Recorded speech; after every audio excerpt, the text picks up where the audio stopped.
Google form का link जो मैंने दिया वो आप लोग को, उसको भी फिल करो।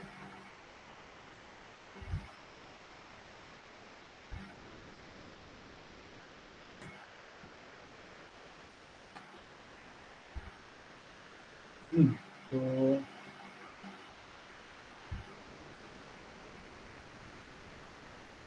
आज हम लोग लास्ट वेडनेसडे जो प्रैक्टिकल सेशन था उसमें उन्होंने प्रैक्टिकल नहीं किए थे, राइट?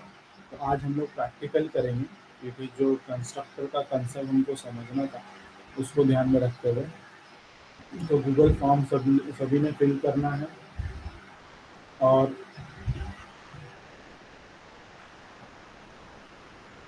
एनरोलमेंट नंबर सब लोग बराबर अपने डाला। और लोग क्या कर रहे हैं कि बहुत सारे स्टूडेंट्स हैं ना, एनरोलमेंट नंबर गलत डाल। If you are giving a wrong enrolment number, even though your rest of the information is correct, you will be marked as absent। तो आपका एनरोलमेंट नंबर हो या DSD नंबर हो, it should be correctly given।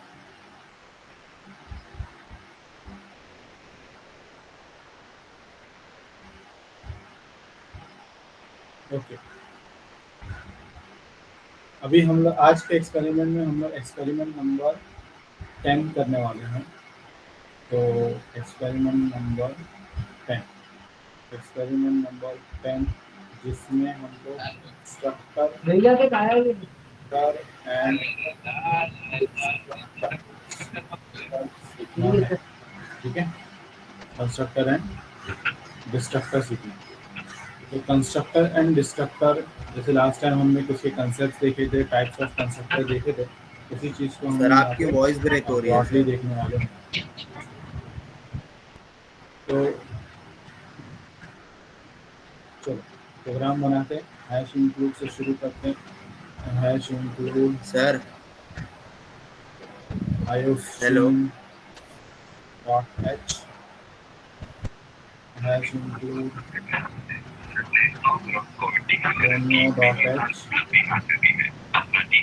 फिर word main में हम लोग class लेंगे यहाँ पे।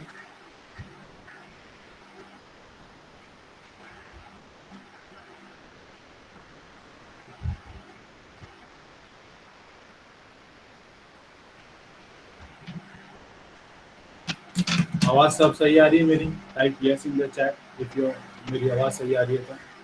अगर तो अपना इंटरनेट देखो, हजरत, हो सकता है there is issue with them your internet. बाकी लोग को अगर बराबर आ रही है तो ठीक है।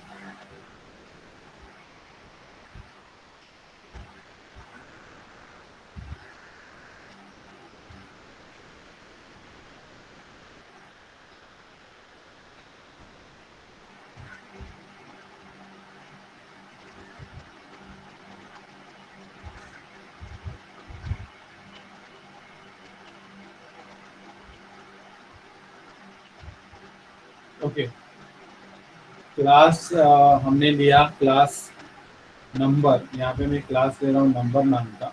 उसके यहाँ पे प्राइवेटली मैं कुछ वेरिएबल्स लूँगा जो कि मेरे इंटीजर टाइप के रहेंगे, इंटीजर x, y, ठीक है। और फिर पब्लिक सेक्शन में मैं एक कंस्ट्रक्टर बनाने वाला हूँ जिसका नाम रहेगा नंबर, ठीक है। और ये कंस्ट्रक्टर यहाँ शुरू हुआ, यहाँ पे खत्म हुआ, ठीक है। अब ये कंस्ट्रक्टर फिलहाल के लिए इसका ब्रैकेट में, यहाँ पे अगर गौर से देखो, इसके राउंड ब्रैकेट में, ये वाले ब्रैकेट में कुछ नहीं है। तो which constructor it is? Sheikh Junaid, अगर आप लोग को आपस में कम्युनिकेशन करना है तो सेशन से लीव करो।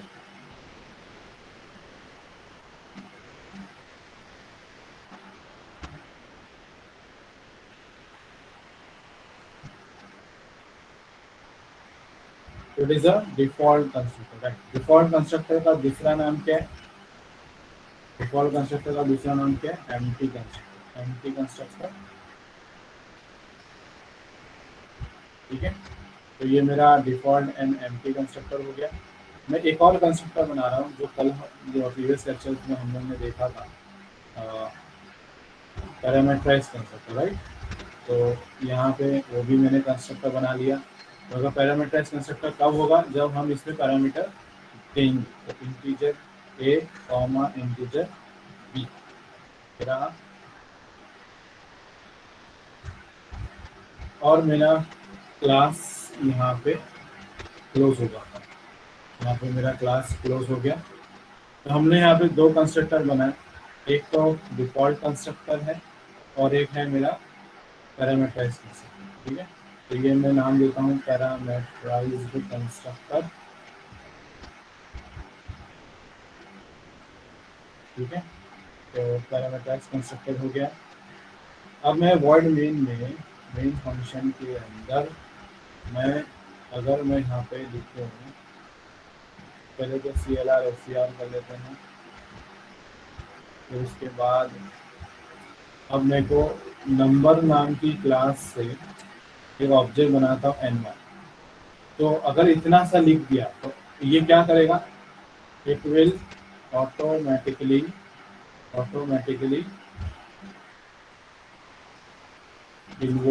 इन्वोक करना या कॉल करना है, एक ही चीज होता है। इन्वोक करेगा डिफॉल्ट कंस्ट्रक्टर, किसको करेगा, डिफॉल्ट कंस्ट्रक्टर को। नंबर N2 लेंगे। N2 मैंने जो ऑब्जेक्ट लिया इसमें मैं कुछ वैल्यू पास करूंगा। जैसे यहाँ पे मैंने पैरामीटर स्पेसिफाइड किया है, तो यहाँ पे मैंने कुछ पैरामीटर स्पेसिफाई करा हूँ। तो यहाँ पे ये पैरामीटर्स के रेफरेंस पे मैं यहाँ से कुछ वैल्यू पास करता हूँ। सपोज यहाँ पे मेरे दिए 11, 12, ठीक है। और तो ये अब मेरा बन गया एक, ये मेरा बनेगा,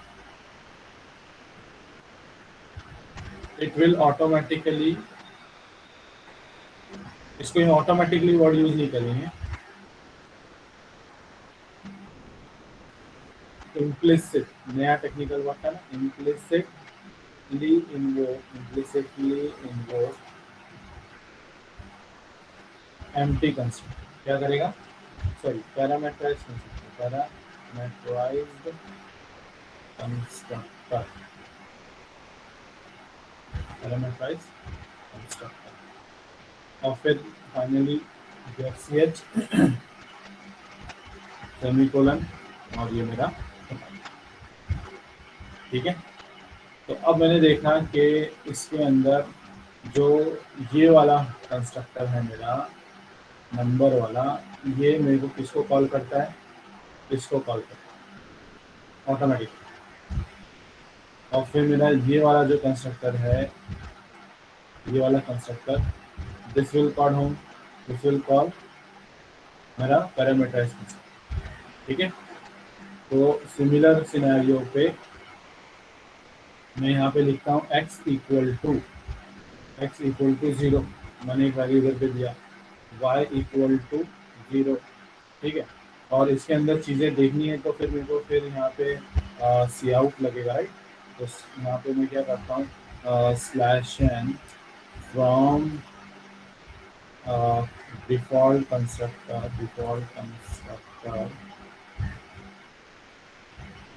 कंस्ट्रक्टर से सी आउट की वैल्यू में /n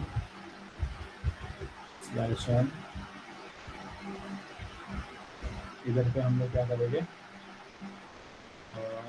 x equal to x, है ना, x इक्वल टू x पर फिर see out double quotes /n y equal to y, ठीक है। तो ये हमको पता चलेगा कि भाई ये जो 3 लाइन है, ये 3 लाइन कहाँ से आ रही है, ये 3 लाइन कहाँ से आ रही है, ये मेरे को पता चलेगा कि I am getting this 3 line from default constructor.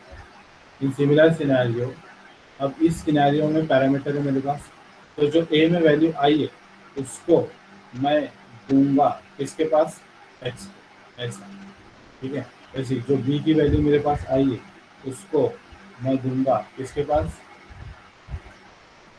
Y. तो ऐसा हम लोग लिखेंगे पैरामीटराइज कंस्ट्रक्टर में। और फिर सिमिलर फंडे पे मेरे पास जो ये 3 लाइन है, मैं यहाँ से इसको कॉपी कर लेता हूँ। ऑल्ट ई दबाएंगे, कॉपी, और ऑल्ट ई दबाकर पेस्ट। कुछ गड़बड़ हो गया, अनडू अनडू होता है अनडू। यहाँ पे ऑल्ट ई दबा के कर्सर का ऑल्ट ई दबा के पेस्ट। ठीक है, तो ये मैंने यहाँ पे इसको ले लिया। तो ये तो मेरा डिफ़ॉल्ट कंस्ट्रक्टर आया, ये वाला मगर पैरामीटराइज कंस्ट्रक्टर है, तो इसको मैं यहाँ पे स्पेसिफाई करता हूँ पैरामीटराइज कंस्ट्रक्टर। क्या बोलेंगे? Parameterise constructor. तो ये हमने देखा कि x की वैल्यू मेरे पास जब डिफ़ॉल्ट कंस्ट्रक्टर है तो मेरे पास x की वैल्यू मैंने डाला मेरी मर्जी से, तो इसका पाबंदी नहीं है। आप जो पर्पस के लिए यूज़ करना चाहते हो पर्पस के लिए यूज़ कर सकते हम लोग। तो नंबर मेरा जो यहाँ पे डिफ़ॉल्ट कंस्ट्रक्टर है, it is an empty constructor, x equal to 0, y equal to 0, और उसी में क्या वैल्यू गई है वो वैल्यू को देखना है मुझे। तो x और y की वैल्यू मैं ऐसा देख रहा हूँ। सिमिलर टर्म में मैं नंबर के लिए ये ले रहा हूँ जहाँ एक कहीं बाहर से मेरे को वैल्यू आ रही है। पैरामीटराइज केस में क्या होता है, हमेशा पैरामीटराइज के सिनेरियो में हमको बाहर से वैल्यू आती है। तो एक चीज़ और है, जब भी हम कंस्ट्रक्टर डिक्लेयर करते हैं, सॉरी ऑब्जेक्ट डिक्लेयर करते हैं, जैसे ये लाइन है, ऑब्जेक्ट हमने डिक्लेयर किया, तो at this point of time क्या होगा, ऑटोमेटिकली इन्वोक तो होगा। ठीक है, वो बात सही है। इम्प्लिसिटली कॉल होगा, ठीक है, implicit call, automatic invoke, one in the same. ठीक है, व्हाट एल्स, इसके अलावा क्या होता है, मैं इधर पे लिख लेता हूँ ताकि आप लोग को चीज़ें सेम लगे। इसके अलावा क्या होता है मैंने एकदम डिटेल में बताया था।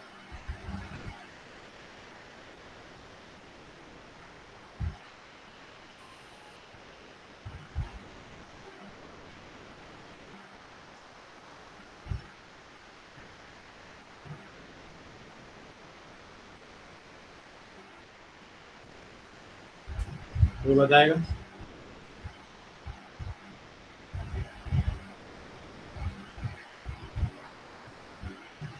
अमान क्या पूछ रहे हो क्वेश्चन? QUE क्वेश्चन क्या था? अच्छा, क्वेश्चन ये था कि हम लोग जब ऑब्जेक्ट डिक्लेयर करते हैं ना, तो हम लोग ने पहले चैप्टर में एक चीज़ सीखी थी। ये चैप्टर में हम लोग ने एक और न्यू चीज़ सीखी है, इन कॉन्टेक्स्ट कंस्ट्रक्टर। तो जब भी हम ऑब्जेक्ट डिक्लेयर करते हैं तो कंस्ट्रक्टर इन्वोक होता है, बराबर, ऑटोमेटिकली इन्वोक होता है या इम्प्लिसिटली इन्वोक होता है। बट मेरा सवाल ये है कि इसके अलावा क्या होता था जो हम लोग फर्स्ट चैप्टर में पढ़े थे। जब भी कोई क्लास का ऑब्जेक्ट बनाया जाता है, मेन फंक्शन में डिक्लेयर किया जाता है, तो क्या होगा? भूल गए? Whenever an object is declared, get data कहाँ से आ गया? यहाँ पे get data wait data function बनाया ही नहीं मैंने। जब हम लोग इतना सा लिखते, ये सिर्फ इतनी सी पार्ट में जिसकी ये जो हाईलाइट किया ना उसकी बात कर रहा हूं। मैंने क्लास का नाम दिया, ऑब्जेक्ट का नाम दिया, at this point of time exactly इतना, वेरी गुड। मेमोरी एलोकेटेड की, वो ऑब्जेक्ट से एसोसिएटेड जो वेरिएबल्स होते हैं उनके लिए मेमोरी एलोकेट होती है। मेमोरी एलोकेशन वाला हमने क्वेश्चन पढ़ा था, काफ़ी बड़ा था वो, रैम वैम अंदर की चीज़ें बताया था। तो होगा क्या, द मोमेंट हमने जब इतना सा लिख दिया तो सबसे पहली चीज़ तो मेमोरी एलोकेट होती है, जो चैप्टर 1 में हम लोगों ने पढ़ा था ना। तो मेमोरी एलोकेट किसके लिए होगी? क्योंकि ये क्लास दो वेरिएबल ले रहा है ना, ये क्लास मेरे दो वेरिएबल ले रहा है, एक्स एंड वाई। तो मेरा ये जो ऑब्जेक्ट एन है, वन है, N1 जो ऑब्जेक्ट है, ये क्या करेगा, मेमोरी तो कंज्यूम कर रहा है। और जब जब कंस्ट्रक्टर ऑब्जेक्ट बना रहे हैं और कंस्ट्रक्टर तो कॉल ऑटोमेटिकली हो रहा है। तो क्या हो रहा है, we are putting up memories burden into the computer. क्या कर रहे हैं, सिंस चीज़ें ऑटोमेटिकली हो रही है तो मेमोरी बनती जा रही है, मेमोरी बनती जा रही है ना। तो फिलहाल के लिए ये मेमोरी वाला कंसेप्ट को थोड़ा सा होल्ड रखता हूँ मैं। अभी जो हम लोगों ने प्रोग्राम किया है इसका हम लोग पहले कंपाइल करके देखते हैं। एरर है, नो एरर, नो वार्निंग, ठीक है। अभी रन करके देखते हैं। अब इसको जब मैं रन कर रहा हूँ तो मुझे डिफ़ॉल्ट कंस्ट्रक्टर की तरफ से बता रहा है सी आउट वाली जो लाइन थी, x equal to zero, Y equal to zero. और पैरामीटराइज कंस्ट्रक्टर से मुझे लिख कर आ रहा है x equal to 11, y equal to 12। मतलब ए जो था अभी वो 11 हो गया। ए में हम लोग ने 11 भेजा था और वो 11 मेरा कहाँ गया, एक्स में गया। वैसे 12 से वो 12 मेरा बी में गया और बी से वो वाई में गया।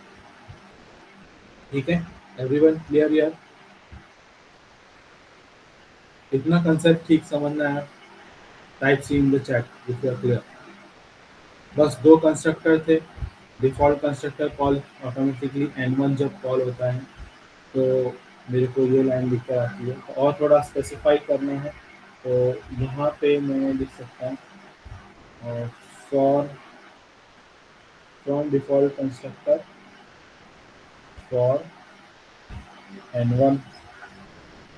और फिर यहाँ पे मैं लिख सकता हूँ ऐसा कुछ लिख देता हूँ फॉर n2। n2 में ब्रैकेट में हमने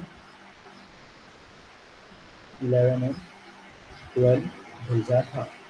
ठीक है, कंपाइल किए, रन किए और देखो from default constructor for n1 जिसमें x equal to zero, Y equal to zero है।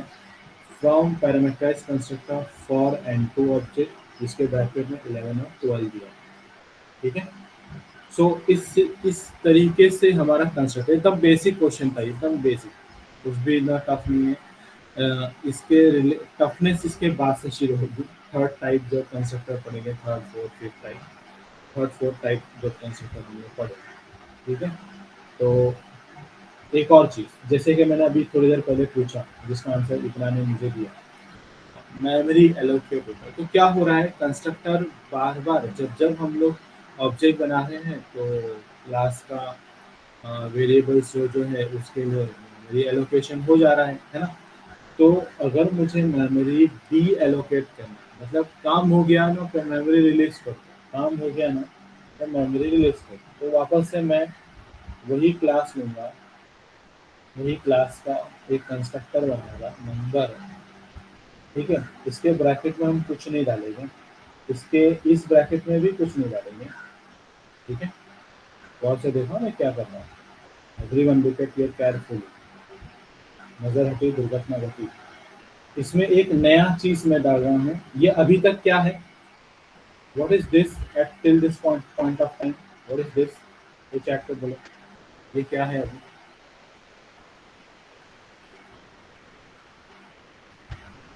अभी तक ये क्या है, पार्ट ऑफ द क्लास। ठीक है, कौन सा कंस्ट्रक्टर है वो पूछो।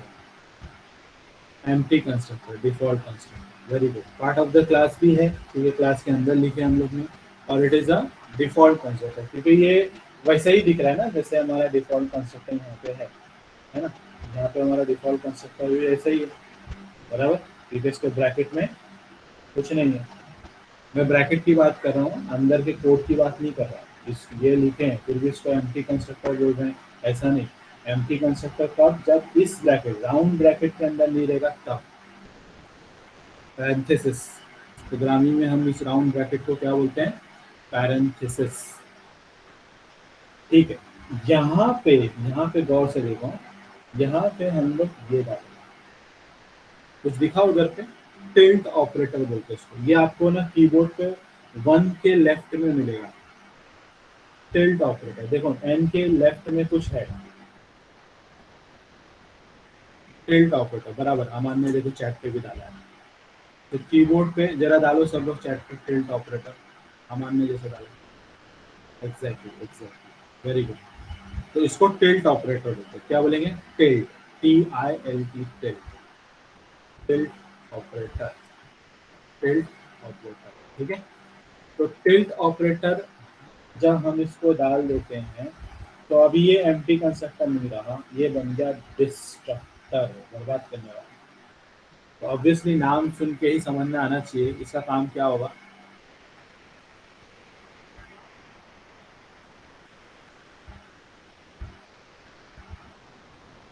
Parenthesis, what is round bracket in programming, Kashif अभी पूछ रहे हो। It is known as parenthesis, parenthesis, ठीक है। सी प्रोग्रामिंग में हमने इसको बहुत पढ़ा। Okay, exactly Arshil and Aman जो स्टेटमेंट उन लोग ने लिखा है कि जो हमने मेमोरी एलोकेट किया था, जो मेमोरी हमने एलोकेट किया था, ये मेमोरी डी एलोकेट कर देगा। तो ऑब्जेक्ट ने जो जो मेमोरी कंज्यूम किया उसको डिलीट कर देगा। क्या कर देगा?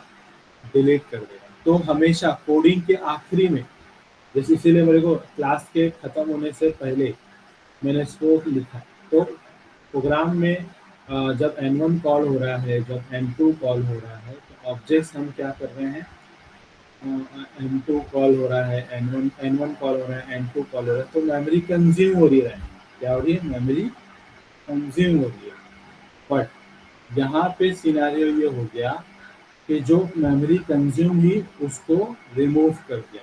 डिलीट, डी एलोकेट मतलब रिमूव कर, डी एलोकेट मतलब रिमूव कर, मतलब जो आपने उसको दिया वो वापस ले लिया। मतलब जैसे आपने नंबर N1 लिखा इधर पे जब आप मेन फंक्शन में नंबर N1 करते हो तो मेमोरी रिजर्व होती है रैम के अंदर, बराबर, जो मैंने चैप्टर 1 में बड़े बड़े डायग्राम के थ्रू बताया, वही मेमोरी उससे वापस ले ली जाती है काम होने के बाद। हाँ, काम होने के बाद क्यों?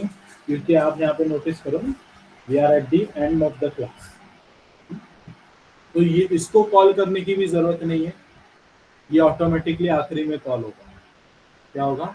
ऑटोमेटिकली आखिरी में कॉल होगा। तो ऑब्जेक्ट ओरिएंटेड प्रोग्रामिंग में जो C++ है, इसके अंदर हमको ऑब्जेक्ट अगर मेमोरी एलोकेट करता है, कंस्ट्रक्टर अगर मेमोरी कंज्यूम करता है ऑटोमेटिकली कॉल होने की वजह से, तो वही मेमोरी रिमूव हो जाती है। किसकी वजह से? डिस्ट्रक्टर की वजह से। किसकी वजह से? डिस्ट्रक्टर। डिस्ट्रक्टर इतना ही है, कोई ज़्यादा बड़ा कम ज़्यादा नहीं है, इतना से डिस्ट्रक्टर इतना ही होता है। बस आपको क्लास का नाम लिखना है और ओपन क्लोज पैरेंथेसिस डालना है, ये राउंड ब्रैकेट पैरेंथेसिस, और अंदर कुछ नहीं लिखना है, ये हम लोग खाली रखेंगे इसको, अंदर कुछ भी नहीं लिखना। चाहे तो आप सी आउट लिख सकते हो, बट मत लिखो, खाली रखना इसको, ठीक है। अंदर ये कैसा रहेगा? एम्प्टी रहेगा।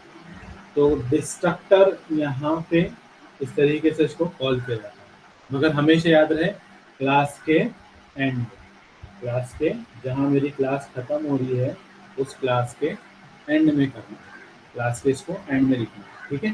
तो डिस्ट्रक्टर का काम क्या हो गया? कंस्ट्रक्टर ने मेमोरी कंज्यूम किया तो डिस्ट्रक्टर ने उसी मेमोरी को रिलीज कर दिया। तो नॉर्मली कैसा, देखो फॉर एग्जाम्पल के तौर पर, एकदम रियल लाइफ एग्जाम्पल देता हूँ। आप लोग के पास रैम मोबाइल है, 4 GB रैम वाला मोबाइल है, अज्यूम कर रहे हैं ना, तो आप पबजी खेल रहे हो। पबजी कितना मेमोरी कंज्यूम करता है रैम? मेरे को नहीं पता। पबजी आजकल क्या चल रहा है, फ्री फायर, कितना रैम लगता है उसको? 2 GB रैम लगता है। अच्छा, तो मान लेते हैं 2 GB का ही आपका मोबाइल है, और बस बस दूसरे गेम के नाम मत बताओ, डर लगेगा। 2 GB रैम आपने, खाली वो गेम ही 2 GB का है, बराबर, मगर पूरा का पूरा 2 GB ऑक्यूपाई करता है क्या जब प्रोग्राम रन होता है गेम? नहीं, क्योंकि 2 GB के रैम में, 4 GB के रैम में भी अगर बात कर रहे हैं मोबाइल के, तो ऑलरेडी एंड्रॉयड का OS है इसके अंदर, एंड्रॉयड ऑपरेटिंग सिस्टम है, एंड्रॉयड का जो सॉफ्टवेयर है, फ्रेमवर्क एंड्रॉयड ऑपरेटिंग सिस्टम है, वो उसके अंदर बिल्ट है, उसने भी जगह घेरा है रैम के अंदर, और दूसरे प्रोग्राम्स है जो एप्लीकेशन है उन्होंने भी जगह घेरा है। तो क्या होता है, जैसे तो जो आप लोगों को क्या पता नहीं गेम कैसे खेलता है, मुझे भी आइडिया नहीं है। मेरे ज़माने में काउंटर स्ट्राइक होता था, CS बोलते थे, तो वो शायद भागते रहते हैं तो सामने कुछ ग्राफिक्स आता है और ग्राफिक्स चला भी जाता है ना, तो ग्राफिक्स जो आया उसने रैम में मेमोरी कंज्यूम किया, मेमोरी कंज्यूम किया, और जब आप भाग के आगे गए है ना, वो जो भी फ्री फायर पबजी में जो कैरेक्टर भागता है आगे जाता है, तो जो ग्राफिक्स था, बैकग्राउंड ग्राफिक्स, क्योंकि सबसे ज़्यादा जगह वही घेरेगा, बैकग्राउंड ग्राफिक्स, वो गायब हो जाएगा, क्योंकि अभी उसकी ज़रूरत नहीं है, क्योंकि वो एनवायरनमेंट, अभी वो कैरेक्टर है नहीं उधर पे। तो वैसा ही हमको भी यहाँ पे चीज़ें जो अभी एग्जिस्टिंग में है, काम हो रहा है, तब उसको मेमोरी में रखो, काम हो गया हटा दो मेमोरी से। तो यही फंडे के लिए हम लोग यूज़ करते हैं, जैसे ग्राफिक्स के केस में, क्योंकि पूरा का पूरा आप एनवायरनमेंट को घेर घेर के रख नहीं सकते ना रैम के अंदर। ठीक है, तो ये हुआ। अब इसी से ही कॉन्टेक्स्ट में सिमिलर हमारा एक दूसरा प्रोग्रामिंग लैंग्वेज है, नेक्स्ट सेमेस्टर में आप पढ़ोगे, जावा जिसको बोलते हैं। जावा प्रोग्रामिंग लैंग्वेज भी again object oriented programming language है वो, मगर उसमें डिस्ट्रक्टर का कंसेप्ट नहीं। हाँ हाँ, एक चीज़ और बताता हूँ, जो आप उप में पढ़ रहे हो, उप के सब्जेक्ट में पढ़ रहे हो, पूरा का पूरा सब्जेक्ट, पूरा का पूरा उप का कंसेप्ट, 100% उप का कंसेप्ट आपको जावा में पहले चैप्टर में रिपीट होगा। जावा का पहला चैप्टर पूरा का पूरा सी प्रोग्रामिंग एंड उप का कंसेप्ट रिपीट होगा। सी प्रोग्रामिंग जो चैप्टर सेमेस्टर 2 में आपने पढ़ा था, वो पूरा चैप्टर 1 में रिपीट होगा, और फिर आगे के चैप्टर 3, 2, 3, 4, 5 तक उप के कंसेप्ट रिपीट होगा। ठीक है, जावा के अंदर बात। हाँ, जावा में डिस्ट्रक्टर का कंसेप्ट नहीं है। वहाँ पे बिना डिस्ट्रक्टर को अलग से लिखना नहीं पड़ता, ऑटोमेटिकली वो काम हो जाता है। उसके वहाँ पे गार्बेज कलेक्शन बोलते हैं। तो यहाँ पे हमको अलग, यहाँ पे स्पेसिफाई करना पड़ता है, तो डिस्ट्रक्टर डालना पड़ता है ताकि मेमोरी को रिलीज किया जाए। ठीक है, सिमिलर फर्स्ट चैप्टर ही सिमिलर है जावा और सी का, बाकी का आगे बहुत अलग है। जावा जावा बल्कि थोड़ा सा और कंपैरेटिवली सी से काफ़ी टफ है। ओके, मगर पढ़ोगे तो सब इजी है, नहीं पढ़ोगे तो सब टफ है। ओके, ये हुआ। चलो, अब इसमें इसका कुछ दिखेगा नहीं, डिस्ट्रक्टर डालने से कुछ हमको दिखने तो नहीं आएगा, रन करोगे कंपाइल करोगे वही चीज़ आएगी जो आउटपुट पहले आना। हाँ, मगर ये जो आउटपुट में, अब मैंने रन किया, कंपाइल किया, राइट, कंपाइल किया, रन किया, यहाँ पे डिस्ट्रक्टर का कुछ इफेक्ट दिख रहा है? नहीं दिख रहा है। ये रैम के अंदर हो रहा है, रैम के अंदर हो रहा है, तो यहाँ से हमको कुछ पता नहीं चलेगा, मगर वो रैम के अंदर हो रहा है। ठीक है, सुफियान क्वेश्चन है सर, डीएसआर वालों को सी सीखना पड़ेगा। हाँ, डेफिनेटली सी सीखना पड़ेगा। C programming is the mother of all the programming language.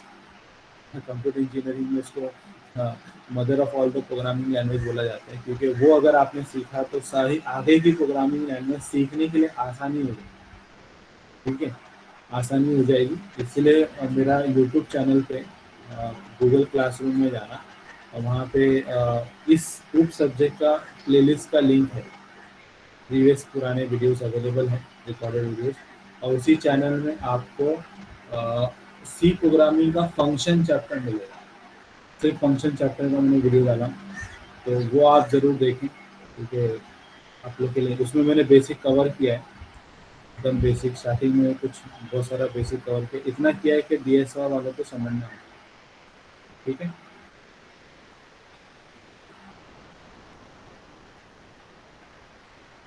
So everyone, इतना प्रोग्राम आप सभी लोग लिखना स्टार्ट करो।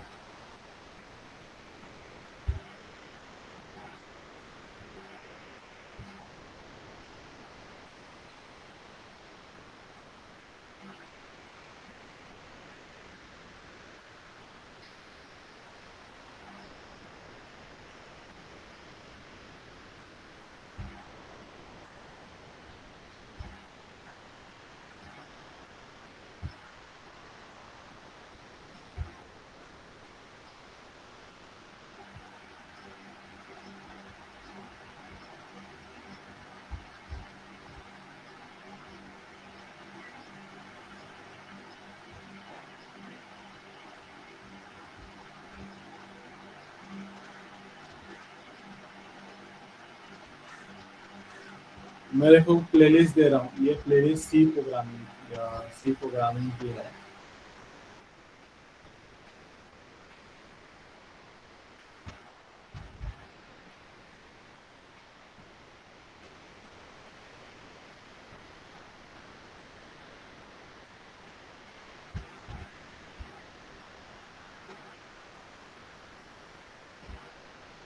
और यूट्यूब पे मेरा स्कूप C++ भी अवेलेबल है, उसका प्लेलिस्ट ऑलरेडी गूगल क्लासरूम में अवेलेबल है।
ओके, यहाँ पे मैं सेशन क्लोज करता हूँ। इसका कोड ऑलरेडी अवेलेबल है चैट पे गूगल क्लासरूम में, अगर आप वहाँ से भी लिख सकते हो।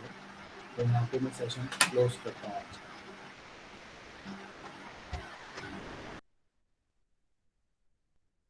सेमेस्टर में जावा शायद मैं नहीं पढ़ा था, क्योंकि मैं जावा आज तक कॉलेज में नहीं लिया, बाहर लेता हूँ, कॉलेज में नहीं लिया। Okay, recording close.